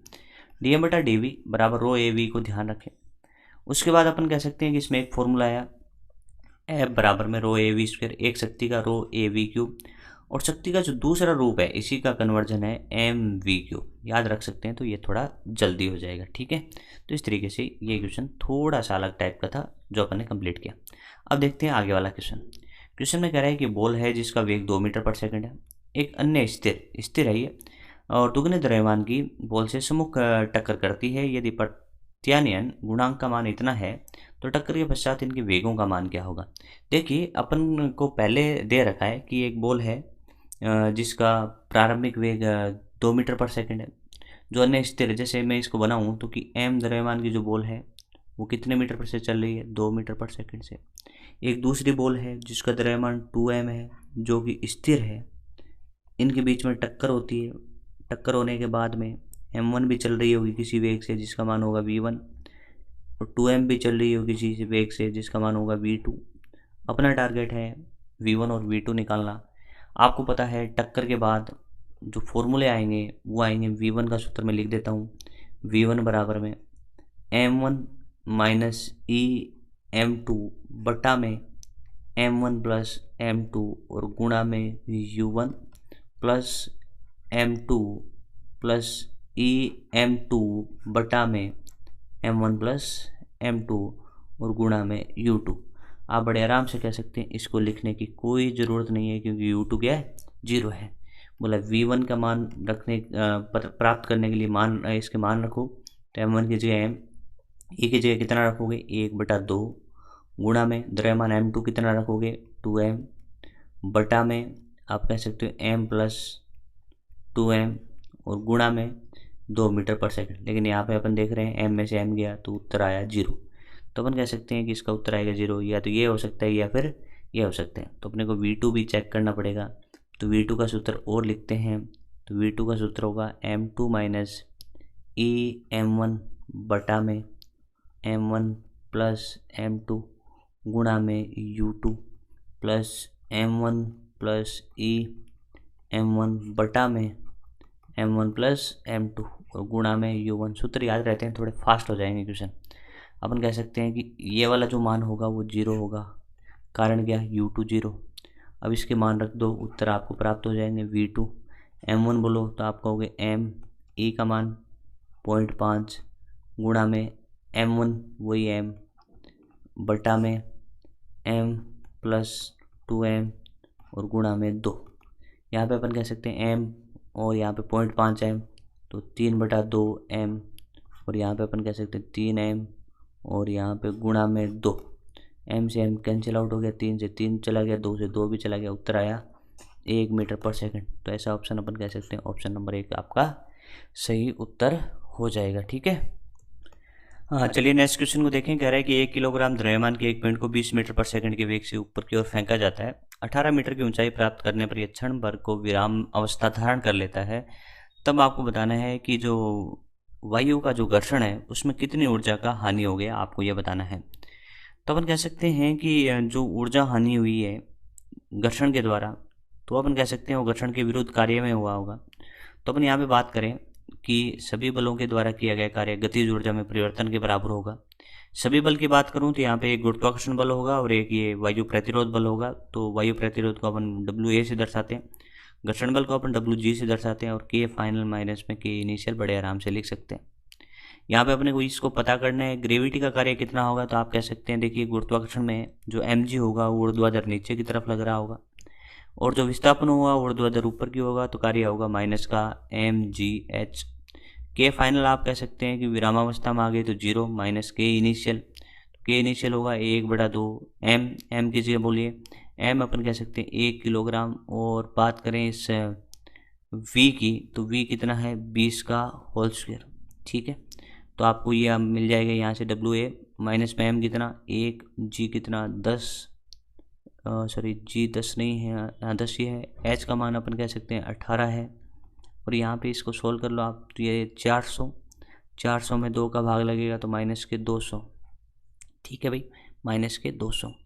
आप कह सकते हैं WA बराबर कितना होगा, माइनस के 200 में से ये इधर जाके प्लस के कितने हो गए 180। तो ये कह सकते हैं अपने को इसमें हानि हुई 20 जूल की। तो 20 जूल ऑप्शन नंबर 2 आपका सही उत्तर होगा। यानी अपन कह सकते हैं ऐसे भी कर सकते हैं, या फिर कह सकते हैं कि H मैक्सिमम तो एच मैक्सिमम क्या होता है, यू स्क्वायर बटा 2g। तो यू स्क्वायर कितना है, तो आप कहोगे 20 का होल स्क्वायर बटा 2 गुणा 10, आप कह सकते हो 400 बटा में 20, यानी आप कह सकते हो यहाँ पे 20 मीटर ऊंचाई तय करता। कितनी ऊंचाई तय करता, 20 मीटर। तो ये गया कितना है, 18 मीटर गया, तो कितना है 18 मीटर। तो हानि कितनी की हुई, 2 मीटर की। 2 मीटर में कितनी ऊर्जा होती है, तो आपका उत्तर होगा mgh। m कितना है 1, g कितना है 10, h कितना है 2, तो आप कह सकते हैं ये 20 जूल इस तरीके से भी प्राप्त हो सकता है। तो मेथड कई सारे तरीके होते हैं, जो आपको आ जाए वही बढ़िया है, ठीक है। तो चलिए आगे वाला क्वेश्चन और देखते हैं। आगे वाला क्वेश्चन कह रहा है कि कोई इंजन होज पाइप से निरंतर जल को पंप कर रहा है। होज पाइप से जल एक वेग v से निकलता है। जल की धारा का प्रति इकाई लंबाई द्रव्यमान m है। तो जल को गतिज ऊर्जा दिए जाने की दर क्या होगी। अभी अपन ने देखा था ऐसे ही क्वेश्चन जिसमें शक्ति पूछी थी, तो P बराबर अपन ने कहा था रो ए वी क्यूब बोल दो या फिर एम वी क्यूब बोल दो, ये उत्तर आया था। उसमें शक्ति थी, लेकिन इसमें क्या है, जल को गतिज ऊर्जा दिए जाने की दर। तो गतिज ऊर्जा की दर क्या होगी, तो अपन कह सकते हैं इसको ऐसे लिख सकते हैं कि d बटा डी टी, और गतिज ऊर्जा की दर क्या ऐसे लिख सकते हैं, यही तो है ना, गतिज ऊर्जा की दर। गतिज ऊर्जा का सूत्र क्या होता है, हाफ एम वी स्क्वायर। तो यहाँ पे अपन कह सकते हैं काइनेटिक एनर्जी को यहाँ से अपन 1/2 एम वी स्क्वायर लिख सकते हैं। आप कह सकते हैं यहाँ पे v तो क्या होगा, नियत होगा, लेकिन द्रव्यमान परिवर्ती होगा। तो आप कह सकते हैं नियत राशियाँ बाहर ले आओ, 1/2 वी स्क्वायर और डी एम बटा डी टी, डी एम बटा डी टी। आप कह सकते हैं डी एम बटा डी टी है, लेकिन अपने पास है क्या, अपने पास है एकांक लंबाई का द्रव्यमान, यानी कैपिटल एम बटा एल जैसा डेटा है। तो यहाँ पे इसको कैसे सेट करें, तो अपन कह सकते हैं, देखो थोड़ा दिमाग लगाते हैं और यहाँ पे अपन डी एल से गुणा करते हैं और डी एल से भाग देते हैं। ऐसा करने के बाद अपन कहते हैं क्या होगा, तो ये देखिए ध्यान से, डी एम बटा डी एल बन गया जो स्मॉल एम है, और यहाँ पे देखिए डी एल बटा डी टी बन गया जो वेग है। तो आप कह सकते हैं ये तो आपका वेग है, ये डी एम बटा डी टी आपका स्मॉल एम है। तो आप कह सकते हैं यहाँ से देखिए 1/2 एम का तो एम बच गया, वी का होल स्क्वायर और वी हो गया वी क्यूब। तो क्या उत्तर ऐसा ही आया, इसमें एम वी क्यूब था, लेकिन यहाँ पे 1/2 एम वी क्यूब है। तो 1/2 एम वी क्यूब आपका ऑप्शन नंबर 2 सही हो जाएगा, ठीक है। तो इस तरीके से ये भी अपन कह सकते हैं कि दोनों क्वेश्चन जो अपन पहले कर रहे हैं, पहले वाला जिसमें एम वी क्यूब आया है और इसमें हाफ एम वी क्यूब आया है, दोनों को एक बार और अच्छे से पढ़िए। कहाँ पढ़ेंगे, इसकी पीडीएफ आपको टेलीग्राम पे मिल जाएगी, वहाँ से डाउनलोड करें और इसको देखें कि इन दोनों क्वेश्चन में अंतर क्या है, और दोनों क्वेश्चन का अंतर आप समझ लेंगे, क्वेश्चन बड़ी आसानी से आपको समझ में आ जाएगा। चलिए आगे वाला क्वेश्चन देखते हैं। आगे वाले क्वेश्चन में क्या बोला है, सिंपल सी बात है कि एक ऊर्ध्वाधर स्प्रिंग के निचले सिरे पर कैपिटल एम द्रव्यमान का एक पिंड बंधा है। यानी अपन कह सकते हैं कि एक स्प्रिंग है, और इसको यहाँ पे बनाते हैं, एक स्प्रिंग है और इस स्प्रिंग के नीचे वाले सिरे पर एक कैपिटल एम द्रव्यमान का गुटका जुड़ा है, जिसका बल नियतांक स्प्रिंग का के आपको दिया गया है। जब पिंड को मुक्त मतलब इसको यहाँ से छोड़ दिया जाता है प्रारंभिक वेग u बराबर 0 से, तो स्प्रिंग बिना खिंचाव की थी स्टार्टिंग में, तो स्प्रिंग की लंबाई में अधिकतम वृद्धि क्या होगी। इस क्वेश्चन को तो अपन डायरेक्ट ही करते हैं। अपन कह सकते हैं कि स्टार्टिंग में mg प्रभावी होगा, तो स्टार्टिंग में mg प्रभावी होगा, kx का मान 0 होगा। फिर एक क्षण ऐसा आएगा जब mg और kx बराबर हो जाएंगे, तो इसको अपन समयावस्था की अवस्था कहते हैं कि mg और kx बराबर हो जाएंगे। तो इस समयावस्था में अपन कहें कि kx बराबर mg, तो अपन कह सकते हैं कि x बराबर कितना आएगा, mg बटा k। तो अपन कह सकते हैं जो इतना सा विस्तार हुआ है उसका मान होगा mg बटा k। और अपन कहेंगे यहाँ तक ये वेग 0 था, यहाँ पे v मैक्स हो गया, इस मैक्सिमम या अधिकतम वेग की वजह से ये रुकेगा नहीं और यहाँ पे और नीचे जाएगा, और नीचे जाके यहाँ पे अपन कह सकते हैं पुनः विरामावस्था में आ जाएगा v बराबर 0। लेकिन अपन कह सकते हैं समानता से देखें तो ये भी आपका जो प्रसार होगा mg बाई k होगा। तो अधिकतम विस्तार की बात करूँ तो आप कह सकते हो, ये देखिए अधिकतम विस्तार की बात करें तो 2mg बाई k होगा, 2mg बाई k होगा, थोड़ा अच्छा से लिखते हैं 2mg बटा k, 2mg बटा k अधिकतम विस्तार यह है। बोला यह क्या है, ये अपन कह सकते हैं समयावस्था की स्थिति में विस्तार है। तो इसमें दो क्वेश्चन बनते हैं कि समयावस्था की स्थिति में विस्तार क्या होगा, तो उत्तर बता के आना है mg बटा k, और स्प्रिंग में अधिकतम विस्तार पूछे तो उत्तर बता के आना है 2mg बाई k। तो इस तरीके से इसका ऑप्शन नंबर 3 आपका करेक्ट हो जाएगा। हाँ तो दोस्तों अब देखते हैं नेक्स्ट क्वेश्चन। क्वेश्चन में कह रहा है कि विस्फोट से एक शिला 3 टुकड़ों में टूट जाती है, जिसमें से 2 टुकड़े एक दूसरे के लंबवत जाते हैं। जिसमें से जो पहला टुकड़ा है वो 1 kg का है और जिसका वेग है 12 मीटर पर सेकंड। जो दूसरा टुकड़ा है ना उसका द्रव्यमान तो है 2 kg और उसका वेग है 8 मीटर पर सेकंड। ठीक है। और जो तीसरा टुकड़ा है उसका आपको क्या दिया गया है, यहाँ पे आपको वेग दे दिया है और आपसे द्रव्यमान उसका पूछा है। तो इस तरीके से ये बातें हुई। तो चलिए अब देखते हैं इसका डायग्राम। डायग्राम अपन कह सकते हैं, देखो अपन कह सकते हैं कि एक यहाँ पे जो पहला टुकड़ा है वो ऐसे जा रहा होगा, इसका संवेग कितना रहा होगा m गुणा में v, तो m कितना है 1 और v की बात करें तो 12। दूसरा जो टुकड़ा है वो इसके लंबवत जा रहा होगा ऐसे, तो इस तरीके से ये जा रहा होगा। तो अपन कह सकते हैं m गुणा में v, तो 2 गुणा में 8 कह सकते हैं। जो तीसरा टुकड़ा है वो टुकड़ा इस तरीके से जा रहा होगा। अब इस टुकड़े का द्रव्यमान आपसे पूछा है तो मान लेते हैं m है और इसका वेग जो है वो 4 मीटर पर सेकंड है। और पहले अपन कह सकते हैं कि पूरा का पूरा ये जो बड़ा टुकड़ा था ना, ये पहले विराम में था। तो यहाँ पे अपन कॉन्सेप्ट कह सकते हैं कि संवेग संरक्षण का लगेगा, क्योंकि विस्फोट की जो घटना घटित होती है वो आंतरिक बलों के कारण होती है और आंतरिक बलों के कारण होती है तो नेट बल 0 होगा, इस वजह से संवेग संरक्षित रहेगा। तो पहले संवेग 0 है तो बाद में भी संवेग 0 होगा। और इसकी थ्योरी से अपन कह सकते हैं, अपन डायरेक्ट लिख सकते हैं कि जो P3 होगा उसका जो वैल्यू है वो रूट में पहले के होल स्क्वायर प्लस दूसरे के होल स्क्वायर के इस तरीके से होगा। ठीक है, ये अपन पहले से थ्योरी में समझ लेते हैं कि इस तरीके से कैसे आएगा। थोड़ा सा मैं बता देता हूँ कि पहले संवेग कितना है 0, तो बाद में फाइनल संवेग P1 vector plus P2 vector और प्लस P3 वेक्टर, यानी पहले संवेग 0 है तो बाद में भी संवेग 0 है और इसको सॉल्व करेंगे तो इस तरीके से आ जाएगा। अब इसके मान रख दो, P3 का मतलब इसका द्रव्यमान गुणा इसका वेग, तो m गुणा में 4। यहाँ पे अपन कह सकते हैं पहला संवेग है 12 और 12 का होल स्क्वायर, और यहाँ पे दूसरा कह सकते हैं 16 का होल स्क्वायर। 12 का होल स्क्वायर होगा 144 और ये होगा 256, तो जुड़ के हो जाएगा ये आपका 400। और यहाँ पे अपन कह सकते हैं 4m हुआ और 400 का रूट होगा 20 बराबर 4m, तो m का मान यहाँ से आपको मिल रहा है 20/4 यानी 5 kg। तो इस तरीके से अपन कह सकते हैं इसका सही उत्तर होगा 5 kg। तो कार्य ऊर्जा शक्ति से ऐसे वाले क्वेश्चन काफ़ी आते हैं, तो इसको आप अच्छे से प्रैक्टिस कर लें कि किस तरीके से। ठीक है, चलिए आगे देखते हैं आगे क्वेश्चन क्या है। आगे वाला क्वेश्चन कह रहा है कि एक टेबल पर के बल नियतांक की स्प्रिंग ऊर्ध्वाधर स्थित है। चलो सबसे पहले अपन टेबल बना लेते हैं। तो अपन कह सकते हैं कि मान लीजिए एक स्प्रिंग हो, और कौन सी स्प्रिंग है, ऊर्ध्वाधर स्प्रिंग है और किसी टेबल पे इस तरीके से रखी है।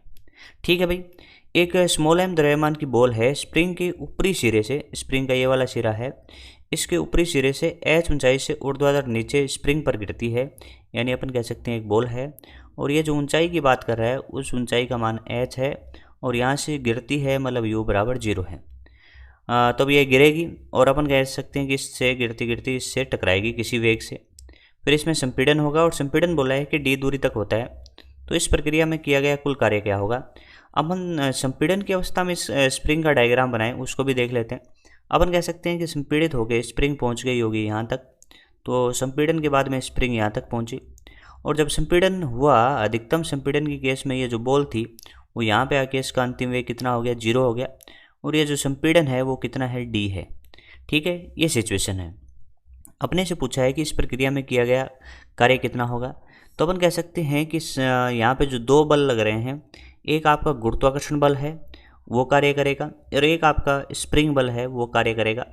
गुरुत्वाकर्षण बल की बात करूँ तो कह सकता हूँ mg लगेगा, mg ऊर्ध्वाधर नीचे की ओर लगेगा, विस्थापन भी नीचे की ओर है तो mg, और कब तक लगेगा, फाइनल घटना यहाँ तक है। तो h की बात करें कुल, जैसे यहाँ से यहाँ तक की अपन बात करें तो h प्लस क्या हो जाएगा d हो जाएगा, तो mg गुणा h प्लस d। बात करें स्प्रिंग बल के द्वारा किया गया कार्य, तो अपन कह सकते हैं कि स्प्रिंग बल, जैसे यहाँ पे इसमें संपीड़न इधर की तरफ होगा तो स्प्रिंग बल की दिशा ये होगी, तो अपन कह सकते हैं स्प्रिंग बल जो मान है kx वेरिएबल होता है और उसकी दिशा क्या है, विस्थापन के विपरीत है। तो स्प्रिंग बल की वजह से जो कार्य होता है वो हाफ kx स्क्वायर की तरह होता है, हाफ kx स्क्वायर, वो प्लस का होगा या माइनस का, ये अपने लॉजिक से निकाल सकते हैं। तो अपन कह सकते हैं स्प्रिंग बल ऊपर की तरफ होगा और विस्थापन नीचे की ओर होगा, तो स्प्रिंग बल के द्वारा किया गया कार्य ऋणात्मक होगा, -1/2 kx स्क्वायर। ये सूत्र अपन अच्छे से जानते हैं। तो ऐसा ऑप्शन देखें तो mg h plus d minus half kd square या kx स्क्वायर, तो ऑप्शन नंबर 1 इसका सही उत्तर हो जाएगा। ठीक है, तो चलिए नेक्स्ट क्वेश्चन की तरफ देखते हैं अपन कि आगे क्या दिया गया है। इस क्वेश्चन में ध्यान से देखें। क्वेश्चन में बोला है 3 kg द्रव्यमान की एक वस्तु नियत बल के अधीन विस्थापित होती है जहाँ एस मीटर में है। इसका संबंध इस तरीके से दिया गया है ना, एस बराबर 1/3 इंटू टी स्क्वायर, जहाँ टी सेकंड में है तो बल के द्वारा 2 सेकंड में किया गया कार्य क्या हुआ। तो आप इसको ऐसे भी कर सकते हैं कि विस्थापन का आप एक बार अवकलन करेंगे तो वेग मिल जाएगा, वेग का एक बार अवकलन और करेंगे तो आपको त्वरण मिल जाएगा, और त्वरण से आपको बल का पता लग जाएगा, और बल मिल जाएगा तो बल से आप बल गुणा विस्थापन भी करके इसका उत्तर निकाल सकते हो। तो दोनों मेथड में बता देता हूँ। चलिए पहला मेथड देखते हैं कि आपको क्या दिया गया है, एस दिया गया है। तो एस कितना दिया है, टी स्क्वायर बटा 3। तो वी अपन कहते हैं कि डी एस बटा डी टी, और तो डी एस बटा डी टी करोगे तो अपन कह सकते हैं यहाँ पे 2t बटा 3 होगा। और ए चाहिए तो एक बार अवकलन और कर दो, ए बराबर D V by D T, तो एक बार अवकलन और करेंगे तो 2/3। तो ए आ गया। ए से अपन क्या निकाल सकते हैं, एफ बराबर क्या होता है एम ए, एम कितना है 3 गुणा में ए कितना है 2/3, 3 से 3 कैंसिल आउट हो गया, अपन कह सकते हैं 2 न्यूटन है। बल यहाँ पे नियत है, बल नियत है तो कार्य कैसे हो सकते हैं कि कार्य होगा बल गुणा में विस्थापन। बल कितना आ गया आपका, बल यहाँ पे आ गया आपका 2 न्यूटन। विस्थापन की बात करें तो अपन कह सकते हैं एस बराबर टी स्क्वायर बटा 3, तो 2 सेकंड में विस्थापन, 2 सेकंड में विस्थापन, तो अपन कह सकते हैं टी बराबर 0 पे 0, और जब एस अपन फाइंड कर रहे हैं 2 सेकंड में तो टी स्क्वायर की जगह कितना रख देंगे 2 का होल स्क्वायर बटा में 3, तो ये आया 4/3, और विस्थापन की जगह रख दो 4/3, तो उत्तर आपको मिल रहा है 8/3, और वर्क डन यानी कार्य होता है जूल में, तो 8/3 जूल। इस तरीके से हो गया। बोला अभी आप सर कह रहे थे कि दूसरा मेथड क्या होगा, तो वो भी देख लेते हैं। दूसरा मेथड आप ऐसे कह सकते हो, देखो कि work done by all force सभी बलों के द्वारा किया गया कार्य, गतिज ऊर्जा में परिवर्तन, तो 1/2 एम वी फाइनल का whole square minus V initial का होल स्क्वायर, ये भी सही है। 1/2 एम की जगह रखो, एम आप कह सकते हैं 3 है, वी फाइनल बोलो तो वी का फंक्शन ये रहा, इसका होल स्क्वायर करेंगे तो क्या कहेंगे 4/9 और इंटू टी का होल स्क्वायर, और माइनस में यहाँ पे अपन कहेंगे ये टी फाइनल है, और यहाँ पे 4/9 और टी इनिशियल का होल स्क्वायर, यहाँ पे अपन कह सकते हैं 0 हो जाएगा, टी इनिशियल 0 है।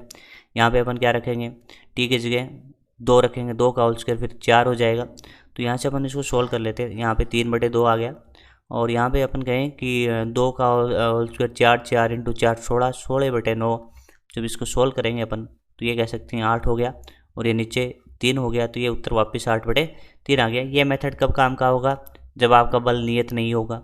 जैसे यहाँ पे टी क्यूब कर दूंगा तो ये मेथड आसान पड़ेगा, और ये मेथड थोड़ा टफ हो जाएगा, क्योंकि कार्य जो होता है वो बल इंटू विस्थापन तभी होता है जब बल नियत हो। यदि बल परिवर्ती है तो आपको समाकलन की सहायता से करना पड़ता है, तब ये मेथड आएगा। दोनों मेथड आपको आने चाहिए। चलिए आगे देखते हैं नेक्स्ट क्वेश्चन किस तरीके का होगा, इस तरीके का। पढ़िए इसको ध्यान से, काफ़ी आसान क्वेश्चन है प्यारे दोस्तों। यदि आप प्रीवियस ईयर के क्वेश्चन अच्छे से अटैम्प्ट कर लेते हो तो किसी भी चैप्टर में आपकी ये उम्मीदें बन जाती है कि इस चैप्टर का जो नीट में क्वेश्चन आएगा मैं उसको अच्छे से अटैम्प्ट कर सकता हूँ। क्वेश्चन में क्या बोला है, देखो विराम में स्थित 30 kg द्रव्यमान का बम 2 भागों में विस्फोटित होता है। यानी अपन कह सकते हैं कि कोई 30 kg का बम था, वो विराम में था, तो अपन कह सकते हैं कि प्रारंभिक संवेग कितना है, पी इनिशियल 0 है। फिर इसके कितने टुकड़े हुए, 2 टुकड़े हुए, जिसमें से एक टुकड़ा ऐसे भागेगा तो दूसरा टुकड़ा ऐसे भागेगा, तभी तो अपन कह सकते हैं पहले संवेग 0 है तो बाद में भी संवेग 0 होगा। इसमें अपन कह सकते हैं 2 टुकड़े हुए 18 और 12, तो अपन कह सकते हैं 18 kg ये रहा और 12 kg ये रहा। 18 का वेग आपको दे रखा है 6 मीटर पर सेकंड, तो अपन कह सकते हैं इसका वेग होगा v, तो v पता करना होगा। तो अपन कह सकते हैं p इनिशियल 0 है। अपन कह सकते हैं विस्फोट की घटना आंतरिक बलों के कारण होती है, तो निकाय पे लगने वाला कुल बल 0 होने की वजह से संवेग संरक्षित रहेगा।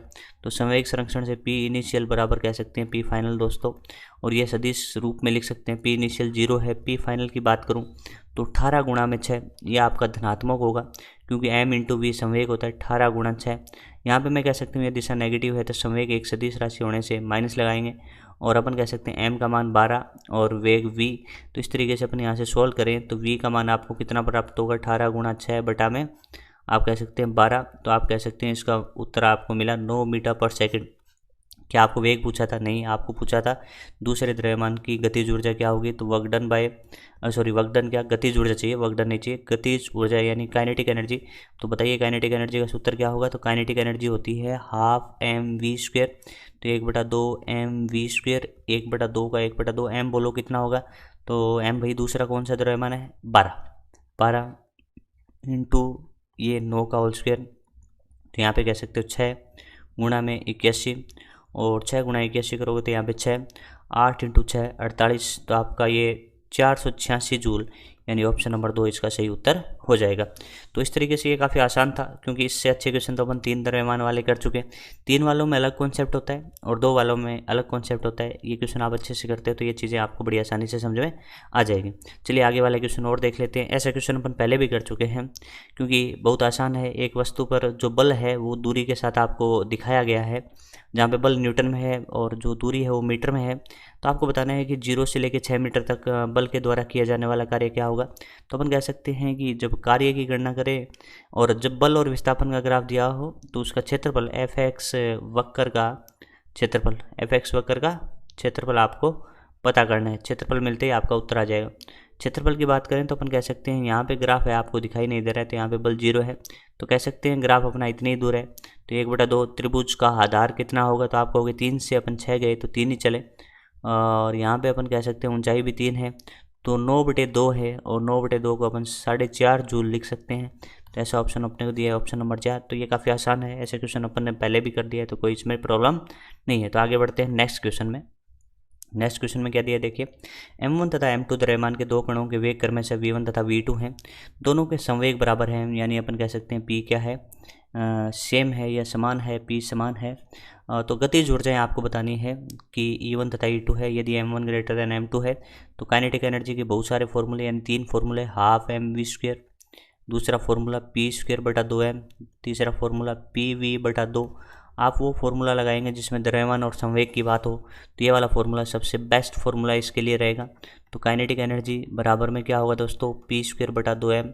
आप यहाँ पे कह सकते हैं p क्या है, नियत है, तो काइनेटिक एनर्जी आपकी हो गई यहाँ पे व्युत्क्रमानुपाती किसके, m के। यहाँ पे काइनेटिक को किससे दर्शाया, e से, तो आप कह सकते हैं यहाँ पे लिख सकते हैं E1/E2 और m2/m1। क्या ऐसा ऑप्शन है यहाँ पे, E1/E2 m2/m1। तो आप कह सकते हैं कि E1/E2 बराबर m1/m2 दिया, ये गलत है।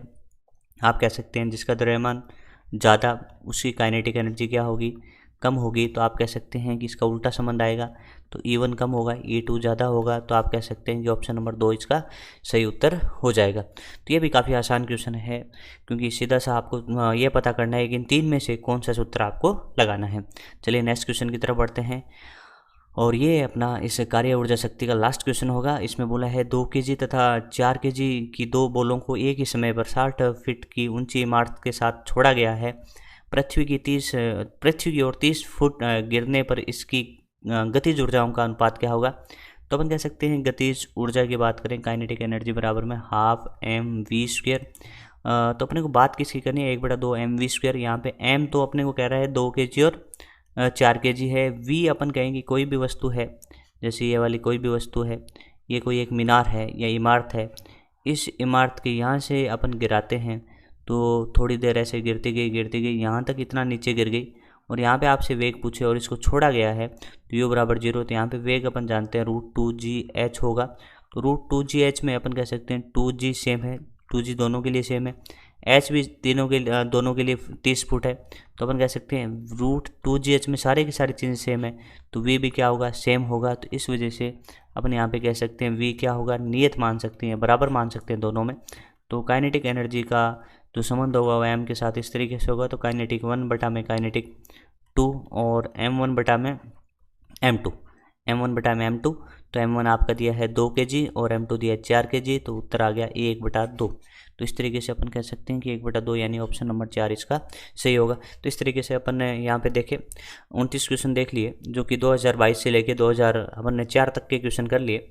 तो इतना आप कर लेते हैं कार्य ऊर्जा शक्ति में अच्छे से, तो आप गारंटी के साथ नेट में आने वाले टाइम में जो भी क्वेश्चन आएगा उसको बड़ी आसानी से अटैम्प्ट कर सकते हैं। धन्यवाद।